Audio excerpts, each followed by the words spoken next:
Hello viewer, here I am going to take our text here, make changes. We can move that text anywhere. We have the option to use and bend these options here.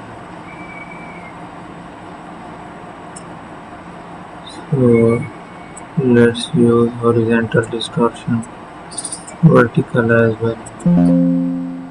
Make it okay. Change the designs here.